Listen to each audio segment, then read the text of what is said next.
A'udzu billahi minasyaitonir rajim. Bismillahirrahmanirrahim.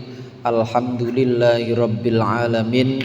Wassalatu wassalamu ala asyrafil anbiya'i wal mursalin sayyidil awwalina wal akhirin sayyidina wa maulana Muhammadinil amin wa ala alihi tahirin wassahabati ajma'in wattabi'in wa tabi'it tabi'ina lahum bi ihsanin ila yaumiddin. Amma ba'du.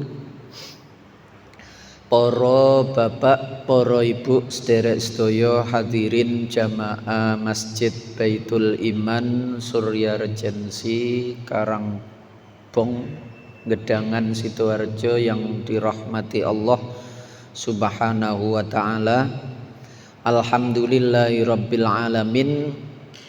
Melanjutkan ngaji kitab hadis Riyadhus Shalihin yang dihimpun oleh Al-Imam An-Nawawi, wafat tahun 636 Hijriah, 600 tahun. Pinten berarti 800 tahun yang lalu. Sekarang melanjutkan babul muraqabah, bab mendekat atau merasa diawasi oleh Allah. Hadis yang keempat, atau kalau dari awal hadis yang ke-63.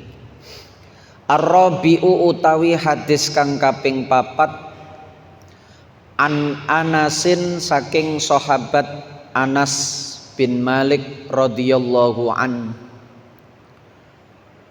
Sahabat yang sejak usia 10 tahun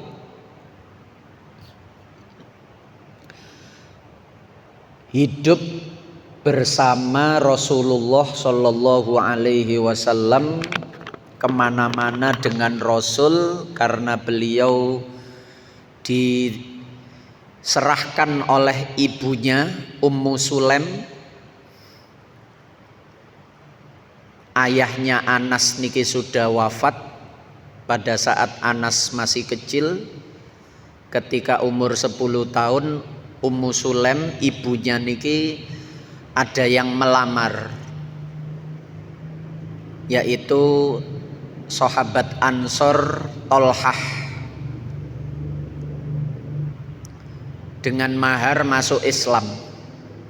Tolhah masuk Islam, Ummu Sulaim mau dinikahi. Tapi Tolhah ini punya anak yang banyak.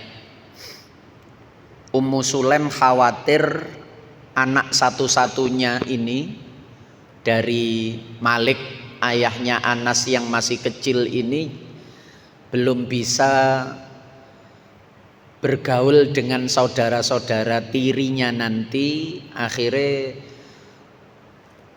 tercetus gagasan untuk menitipkan Anas kepada baginda Nabi. Jadi Anas niki melas, yatim kecilik, ayahnya wafat, ibunya nikah lagi, dititipno wong liya pisan. Nah niku. Untungnya yang dititipi niku Rasulullah Shallallahu Alaihi Wasallam, sehingga Anas ini menjadi orang yang istimewa. Niki sengsara membawa nikmat niki Anas. Kala ngendika sapa Anas bin Malik, beliau memberi nasihat, petuah kepada para tabi'in, orang-orang yang tidak pernah berjumpa dengan Rasul tapi masih menangi atau mendapati atau bertemu dengan para sahabat Nabi. ndak pernah bertemu Nabi tapi masih bertemu dengan sahabat Nabi. Niku generasi tabi'in. Niki ucapan Sayyidina Anas kepada murid-murid beliau. Anas niki usianya panjang nggih. Sampai 104 tahun. Memang itu doa yang dimintakan oleh sang ibu Ummu Sulaim kepada Nabi pada saat dia menyerahkan Anas kepada Nabi. Niki Nabi Anas niki masih kecil tapi pun tegas. Saged dikongkon-kongkon panjenengan bisa memerintahkan dia untuk memenuhi kebutuhan-kebutuhan. Jaluk tolong nopo Anas niki pun saged. Dikengken ngrewangi pun saged. Teges niki. Nyuwun tolong jenengan dungakno, doakan kepada Anas ini nopo? Jaluk dungakno nopo Ummu Sulaim? Jenengan doakan umurnya panjang. Niki orang tua sering minta supaya dikasih umur panjang. Jenengan doakan hartanya banyak, sugih gampangane. Umure panjang, sugih, anake akeh. Niki doa yang dimintakan Ummu Sulaim kepada Nabi untuk Anas. Akhirnya didoakan kali Nabi niku. Tak tambahi siji Ummu Sulaim, muga-muga disepuro Gusti Allah. Mudah-mudahan mendapatkan ampunan. Niki yang menceritakan 4 doa ini Anas bin Malik sendiri. 3 sudah diwujudkan oleh Allah. Sekarang saya menanti yang keempat. Artinya niki saat-saat usia sepuh. Aku wis dikei umur panjang. Allah memberi usia panjang kepada saya. Anas niki menangi zaman Rasulullah sampai wafat. Menangi zaman Khalifah Abu Bakar sampai wafat 2 tahun. Umar bin Khattab sampai wafat 10 tahun. Utsman bin Affan sampai wafat 12 tahun lebih. Ali bin Abi Thalib juga sampai wafat. Kemudian menangi Sayyidina Hasan menggantikan Ali 6 bulan. Sampai menangi Sayyidina Husain terbunuh di Karbala. Niku Anas masih hidup. Jadi usianya panjang. Terus beliau niki punya anak yang sangat banyak.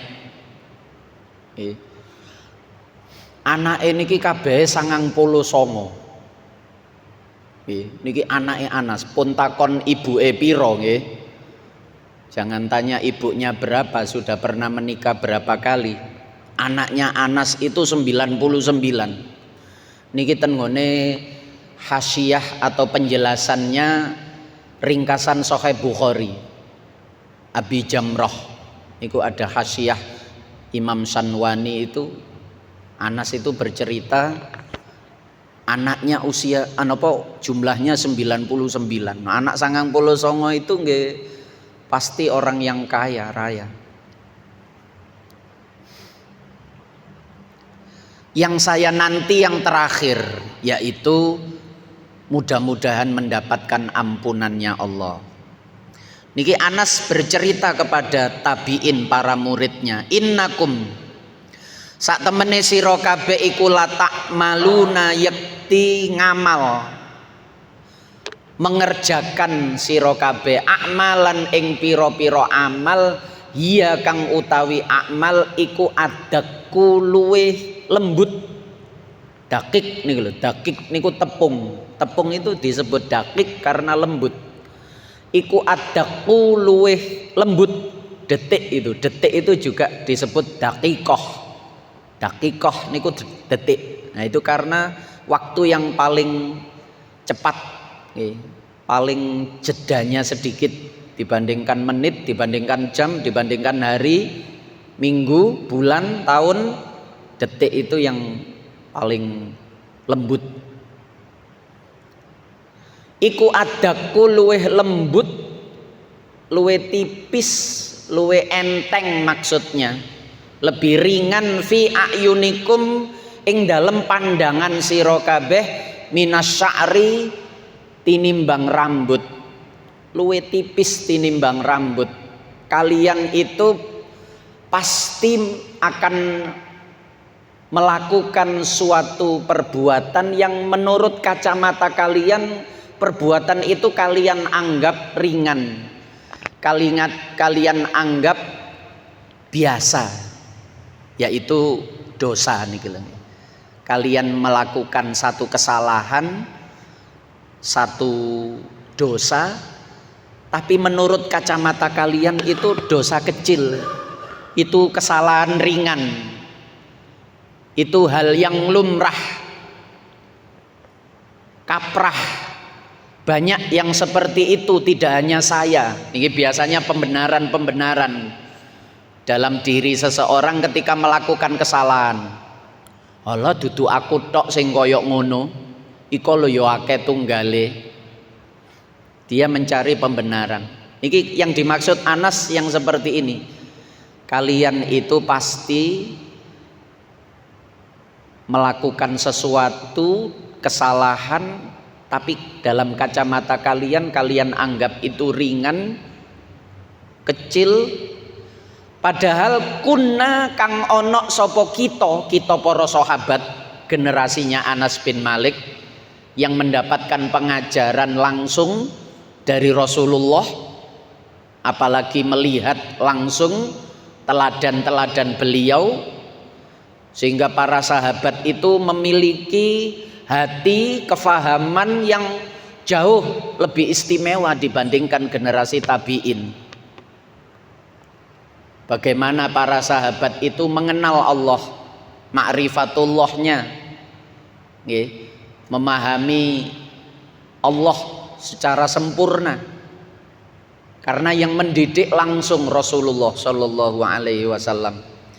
Yang itu menurut kami kunna kang ono sopo kita iku naudduha, milang-milang sopo kita ing akmalan yang menurut kami itu kami anggap, milang-milang itu kami nilai, kami anggap ala ahdi Rasulillah ing atase zaman sugenge hidupnya Rasulullah Shallallahu Alaihi Wasallam, itu kami anggap minal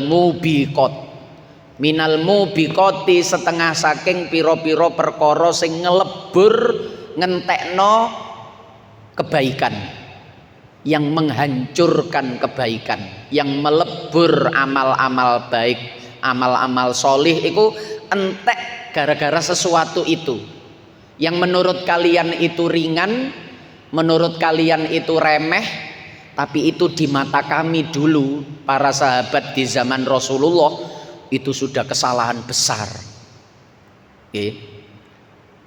Ada salah seorang sahabat itu namanya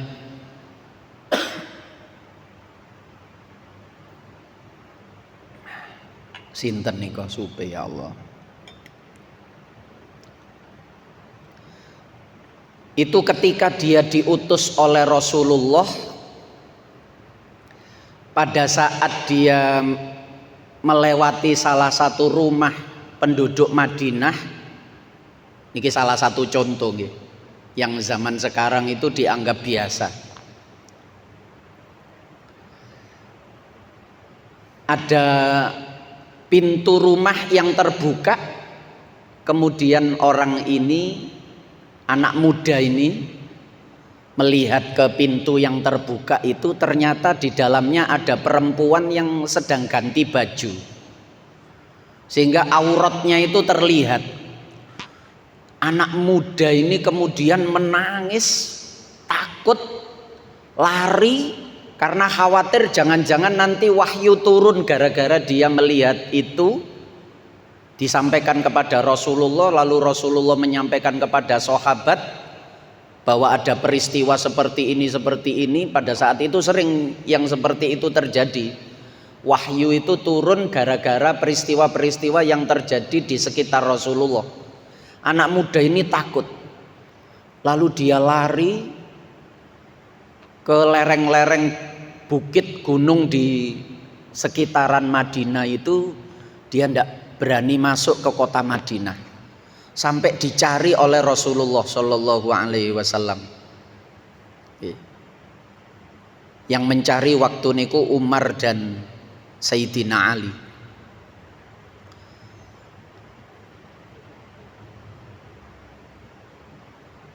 Umar dan Ali menemui dia, menyampaikan salamnya Rasulullah supaya kembali. Kenapa kok enggak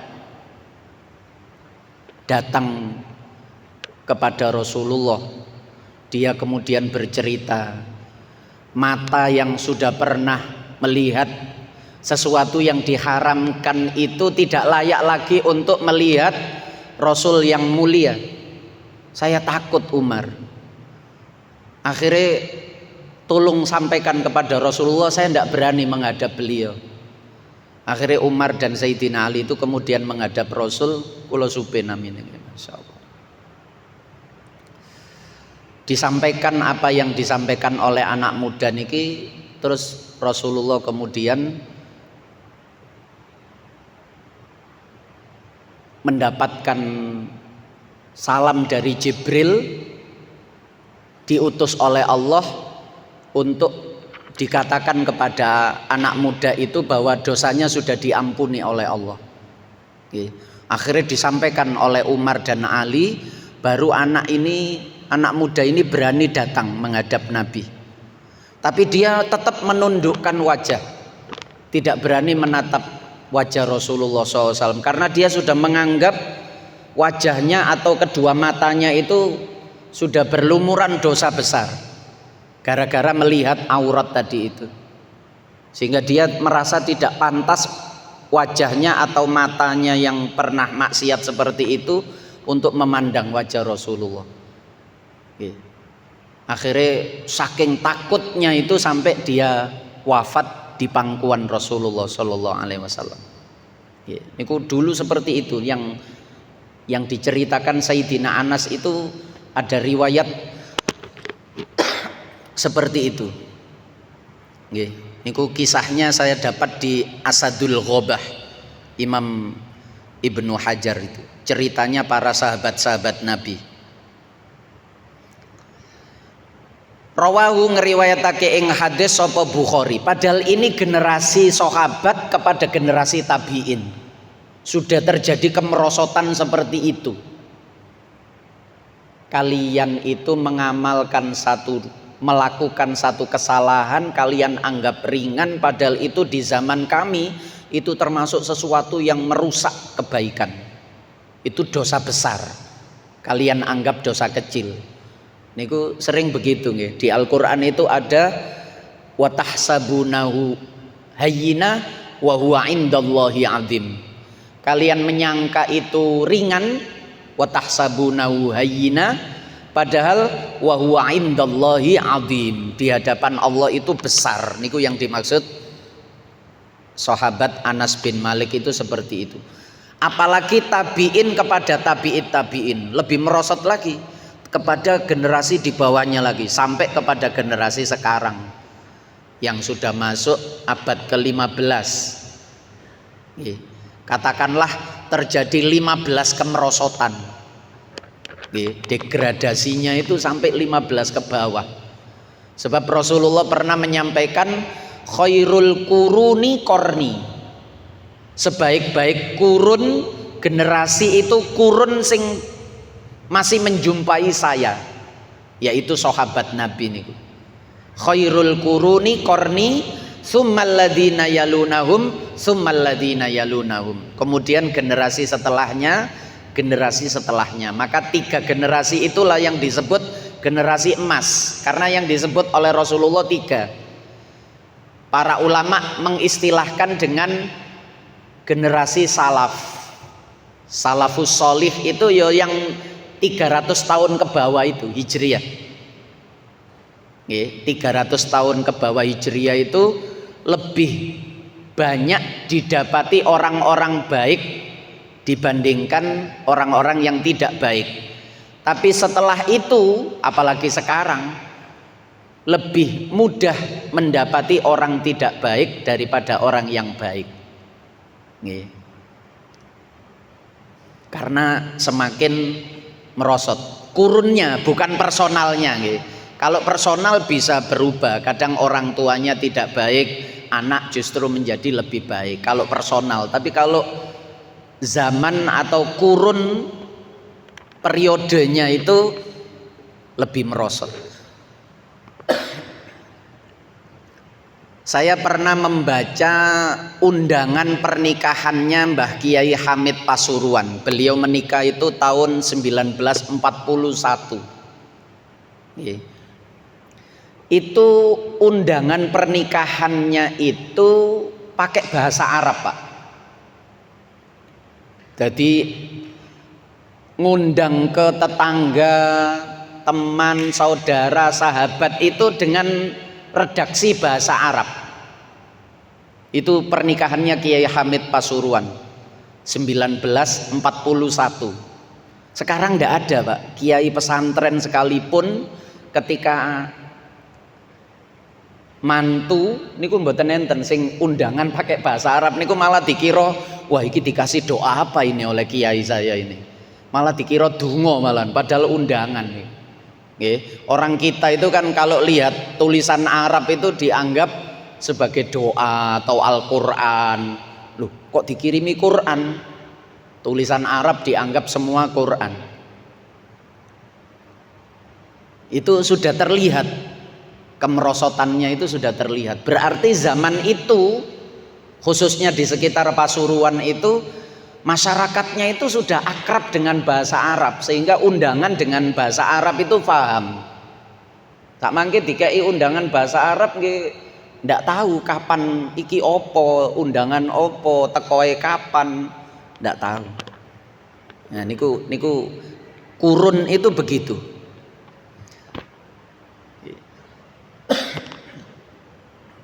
Rawahu ngriwayatake ing hadis sapa Al-Bukhari. Wa qala lan ngendika sapa Imam Bukhari ketika menjelaskan hadis itu al-mubiqat ayil muhlikat. Yang dimaksud kalimat al-mubiqat di dalam perkataan Anas bin Malik itu adalah maknanya muhlikat, perkara yang merusak, yang menghancurkan kebaikan-kebaikan. Al-khamisu utawi hadis kang kaping 5. An Abi Hurairah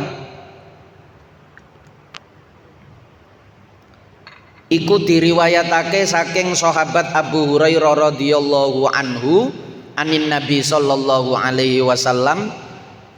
Kala ngendika sapa dawuh sapa Kanjeng Nabi. Yang disampaikan Anas seperti itu dikategorikan hadis itu namanya hadis mauquf, yaitu hadis yang hanya berhenti di perkataan sahabat saja, tidak ada qala Rasulullah. Yang dugaan kuat ucapan Anas itu dari Rasulullah bahwa nanti di akhir zaman itu orang-orang itu melakukan sesuatu yang menurut mereka kecil padahal menurut kita di zaman sekarang itu berat, besar.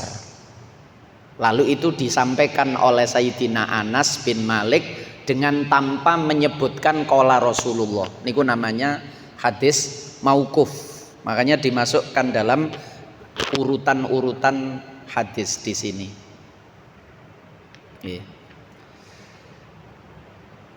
Hadis yang kelima, baginda Nabi bersabda, innallaha ta'ala yagharu wa ghairatullahi ta'ala ayyatiyal mar'u ma harramallahu alaih. Muttafaqun alaih. Innallaha sak temene Gusti Allah, sesungguhnya Allah Ta'ala iku yagharu, ya cemburu. Allah itu juga ada sifat atau cemburunya itu ada. Allah juga cemburu loh. Jangan cuma dikira manusia saja atau suami saja yang cemburu itu. Allah itu juga cemburu kepada hambanya. Bahasa kita itu ghairah. Cemburu.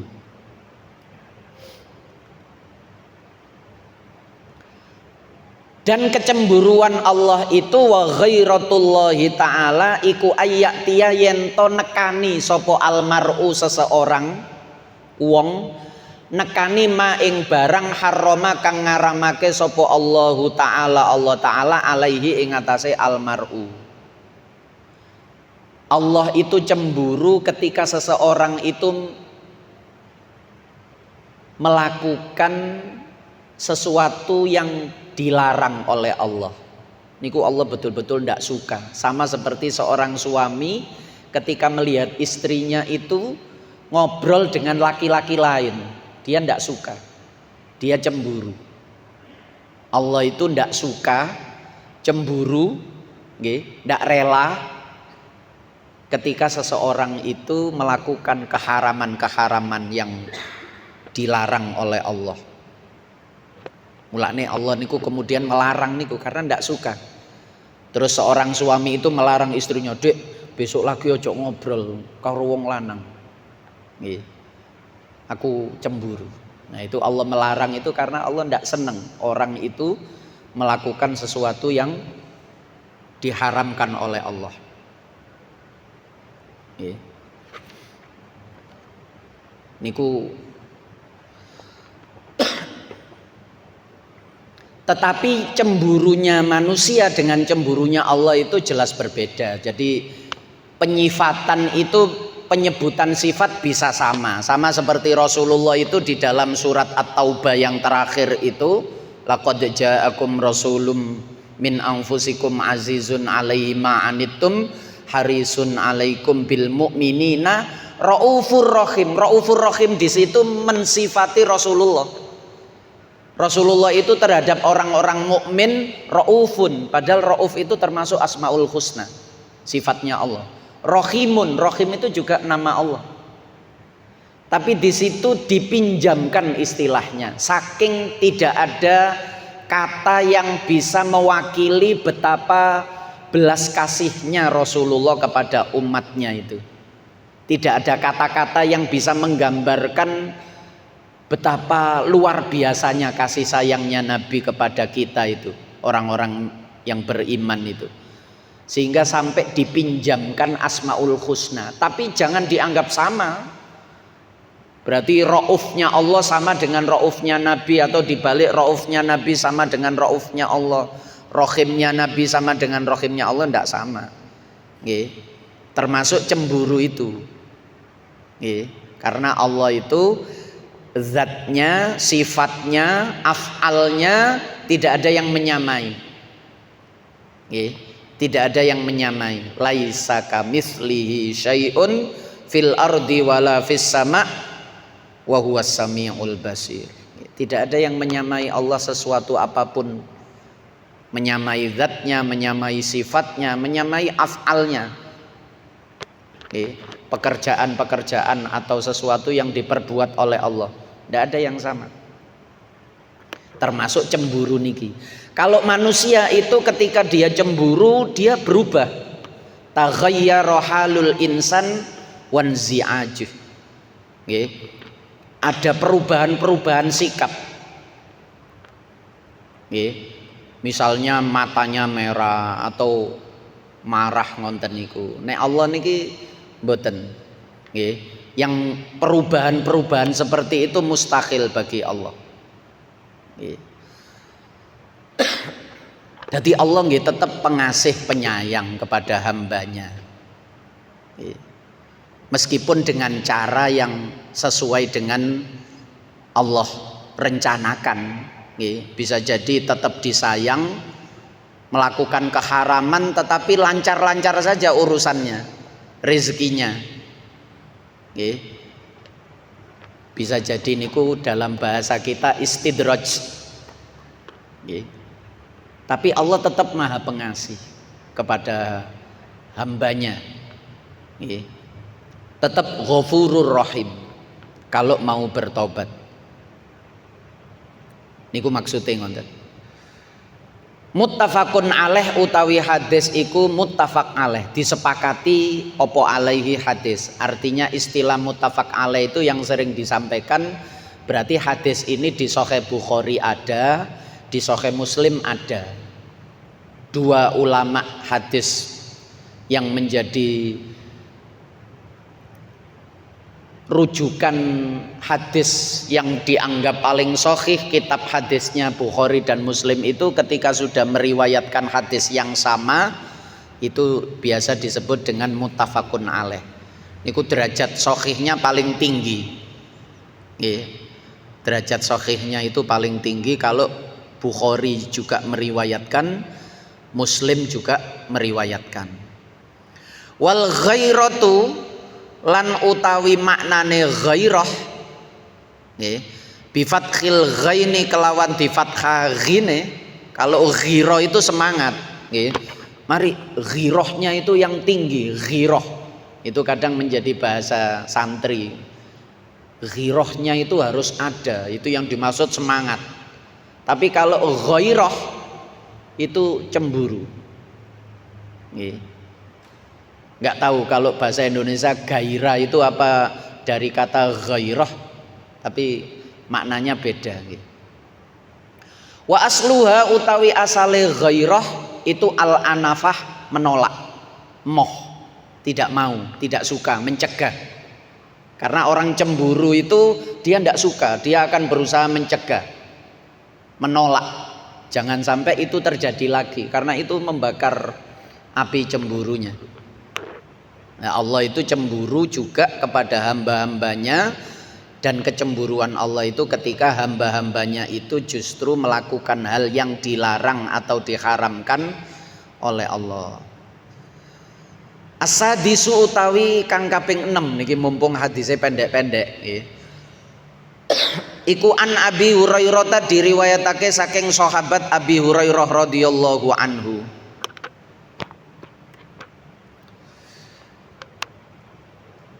Annahu sak temene Abu Hurairah iku sami'a krungu annabiya ing Kanjeng Nabi sallallahu alaihi wasallam yaqulu hale dawuh sapa Kanjeng Nabi. Jadi sahabat itu ketika menceritakan hadis atau sabdanya Nabi itu mereka tidak selalu adalah orang yang mendengar sendiri dari Rasul.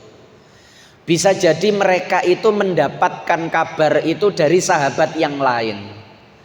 Tapi ketika mereka menyampaikan kepada para tabi'in, murid-murid sahabat, mereka itu seringkali tidak menyebutkan informasi hadis ini dari Rasul langsung atau dari sahabat yang lain. Dan itu tidak masalah karena levelnya sama-sama level sahabat. Dan sahabat itu dalam rijalul hadis atau mustalah hadis itu didefinisikan sebagai orang-orang yang adil riwayatnya, yang diterima, tidak ada khilaf. Para ulama hadis itu tidak pernah mempersoalkan sahabat. Iki sahabat iki rodok gak bener loh, niku ndak pernah. Yang mulai diteliti itu dari generasi tabi'in.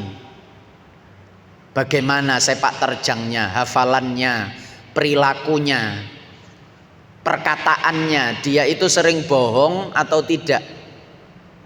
Itu diteliti dari tabi'in ke bawah.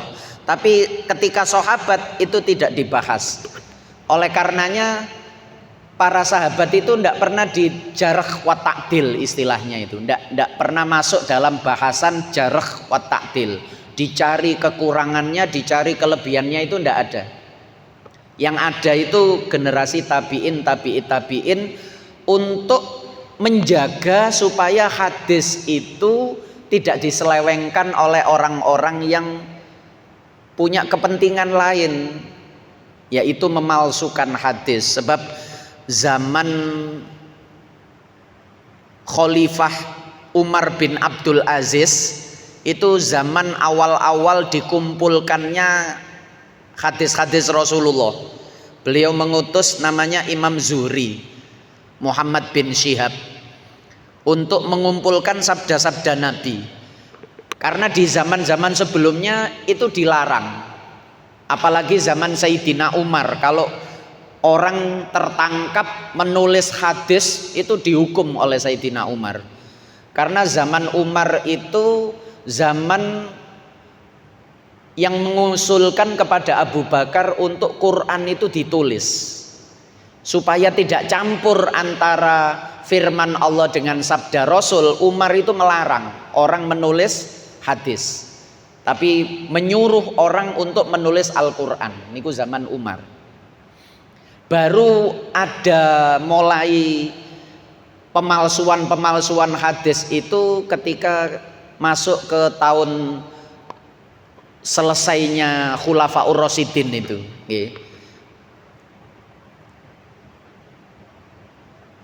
Sehingga di zaman Umar bin Abdul Aziz itu mulai dihimpun hadis. Umar bin Abdul Aziz itu memimpin tahun 99 Hijriah sampai 101 Hijriah, cuma 2 tahun. Umar bin Abdul Aziz itu disebut Khamisu Khulafair Rasyidin. Padahal jauh, jauh dari Sayyidina Ali itu jauh. Tapi keadilannya, kejujurannya, kesungguhannya, kasih sayangnya kepada rakyat itu seperti 4 khalifah yang Rasyidin itu. Sehingga disebut Khamisu Khulafair Rasyidin. Itu baru ada pengumpulan hadis. Karena mulai ada pemalsuan orang, terutama kelompok yang pro Ali dengan yang pro Muawiyah. Itu masing-masing itu mulai banyak yang kemudian mencurigakan lah. Titik-titik qala Rasulullah tentang keistimewaannya Ali, qala Rasulullah tentang keburukannya Ali dan lain-lain. Itu mulai. Termasuk zaman Umar bin Abdul Aziz itu dimulainya khotib-khotib itu untuk menyampaikan ayat nih kok, innallaha ya'muru bil adli wal ihsan. Itu mulai Umar bin Abdul Aziz. Jangan lihat khotib-khotib itu pasti di dalam khutbahnya biasanya ditaruh di akhir. Itu selalu menyampaikan ayat itu, innallaha ya'muru bil adli wal ihsan wa ita'idil qurba wa yanha 'anil fahsya'i wal munkar wal baghi. Niku nggih. Itu mulai zaman Umar bin Abdul Aziz, karena zaman sebelum Umar bin Abdul Aziz itu khalifah-khalifah raja-raja itu mewajibkan, karena yang berkuasa itu Bani Umayyah, itu mewajibkan di mimbar-mimbar itu khotib boleh naik mimbar kalau di dalam khutbahnya itu ada caci maki kepada Ali dan para pengikutnya. Wajib. Kalau khotib itu tidak ada menghinakan Ali atau pengikutnya, maka dianggap kelompoknya Ali, sehingga tidak boleh khutbah. Jadi masjid itu dikontrol oleh negara. Khotib kalau tidak ada nyinggung keburukan Ali, lah di situ itulah kemudian muncul propaganda yang mengatakan sasarannya Sayyidina Ali niku nggih bapake niku Abu Thalib. Mulai digembar-gemborkan bahwa Abu Thalib itu kafir itu di zaman itu. Makanya kemudian sebagian ulama lalu mengklarifikasi bahwa Abu Thalib itu secara lahiriah memang tidak mengucapkan syahadat, tapi hatinya tidak bisa disebut orang yang kafir, karena Abu Thalib itu orang yang sebelum yang lain membela Nabi, percaya Nabi. Abu Thalib itu orang yang pertama kali percaya Nabi. Ketika Nabi berusia 12 tahun diajak berdagang ke negeri Syam, disuruh pulang oleh pendeta Bakhiro, dikatakan bahwa keponakanmu ini calon rasul. Itu kalau Abu Thalib bukan orang yang beriman hatinya, itu pasti tidak percaya. Sehingga ada kitab namanya Asnal Matalib fi Najati Abi Thalib. Jadi Abu Thalib itu secara lahiriah tidak bisa disebut Islam karena tidak syahadat. Tapi kalau disebut kafir, tidak ada satupun tanda-tanda kekafiran Abu Thalib. Abu Thalib tidak syahadat itu justru untuk membela Nabi, supaya orang-orang Quraisy itu tidak sembarangan mencelakai Nabi, karena masih menghormati Abu Thalib sebagai sesepuh mereka. Dianggap belum menjadi pengikutnya Nabi karena tidak pernah ikrar syahadat.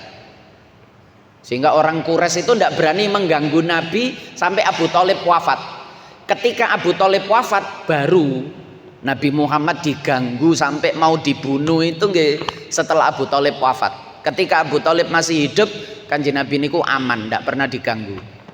Nah niku memang strateginya Abu Thalib.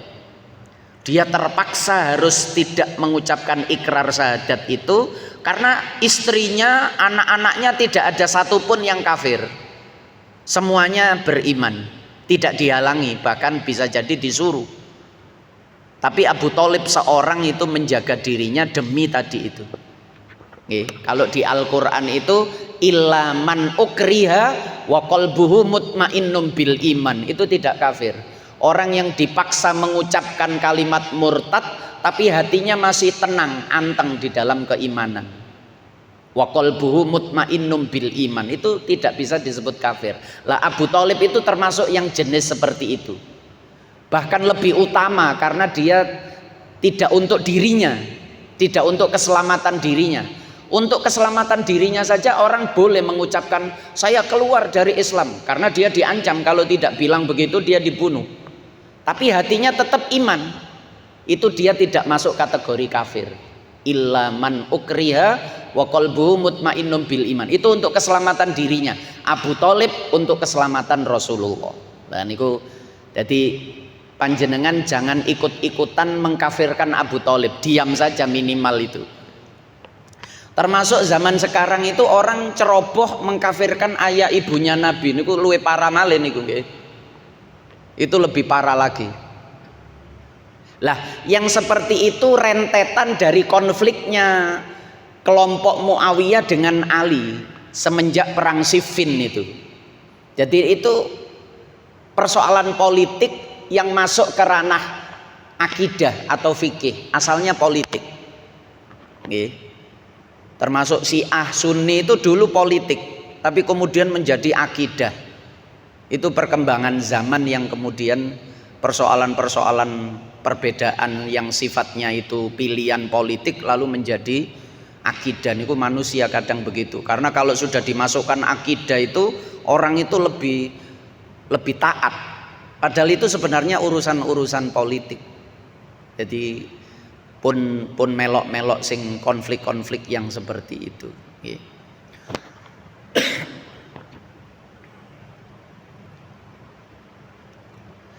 Kalau mendengar langsung dari Rasulullah itu biasanya sami'tu Rasulullah. Niki kan asalnya cerita bermula dari kalimat annahu sami'an nabiyyan niku.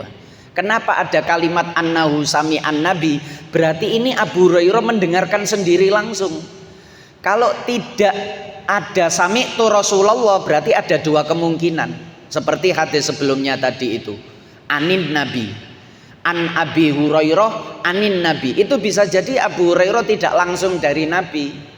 Karena Abu Hurairah itu hanya menangi nabi itu 4 tahun. Abu Hurairah itu masuk Islam tahun ke-7 Hijriah. Tahun ke-7. Nabi Muhammad wafat tahun 11. Tapi hadis paling banyak itu yang meriwayatkan Abu Hurairah. Kenapa? Karena Abu Hurairah tidak berhenti 4 tahun saja. Dia terus menambah ilmunya kepada sahabat-sahabat senior. Dan ketika menyampaikan ilmu dari sahabat senior yang bersumber dari Nabi, itu langsung anin Nabi.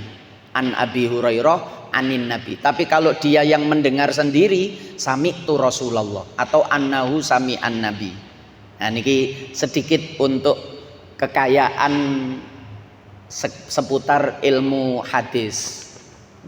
Ada perbedaan-perbedaan sedikit. Nah niku besok hadis yang ke-6 as-sadis kita ulang lagi. Wallahu a'lamu bis-shawab. Al-Fatihah.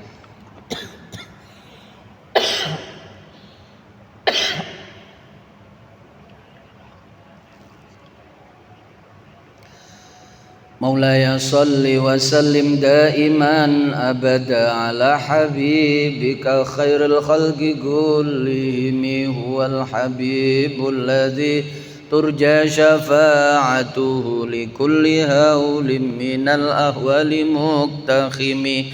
Ya Rabbi bil Mustafa balligh maqasidana waghfir lana ma madaya wasi'al karami. Ya arhamar rahimin ya arhamar rahimin ya arhamar rahimin farrij 'alal muslimin. Terkait ayah ibunya Nabi yang dituduh kafir, beliau termasuk iman atau tidak, nanti kapan-kapan kalau ingat dibahas, supaya karena itu bahaya dan sekarang lagi banyak yang mengatakan itu. Kita jangan ikut-ikutan. Mulane kita niki kale para ulama dulu itu ketika membaca sholawat itu ada bait-bait ya karimal walidaini hauduka sofil mubarrad. Itu ayah ibu Nabi disebut karimal walidaini, orang tua yang mulia. Mulia itu pasti bukan kafir, karena kafir tidak mulia. Imam Jalaluddin As-Suyuti itu sampai, saya punya kitabnya, itu sampai mengarang 6 atau 7 itu kitab yang berisi pembelaan bahwa ayah ibunya Nabi itu min ahlil jannah. Karena ada itu pegangan mereka yang mengkafirkan Nabi itu hadis dalam Sahih Muslim, napa nika, abi wa abaka finnar, abi wa abaka, inna abi wa abaka finnar. Itu yang jadi pegangan satu-satunya nggih. Jadi pegangan satu-satunya. Sementara ulama itu punya puluhan ayat, punya puluhan hadis yang menyebutkan bahwa ayah ibunya Nabi itu termasuk orang yang selamat, bukan termasuk yang ahli nar. Nah, nanti kapan-kapan disinggung sedikit ayatnya atau hadisnya yang dijadikan argumentasi oleh ulama-ulama ahlu sunnah wal jamaah. Ditutup dengan kafaratul majelis, subhanakallahumma wa bihamdika asyhadu an la ilaha illa anta astaghfiruka wa atubu ilaik. Wassalamualaikum warahmatullahi wabarakatuh.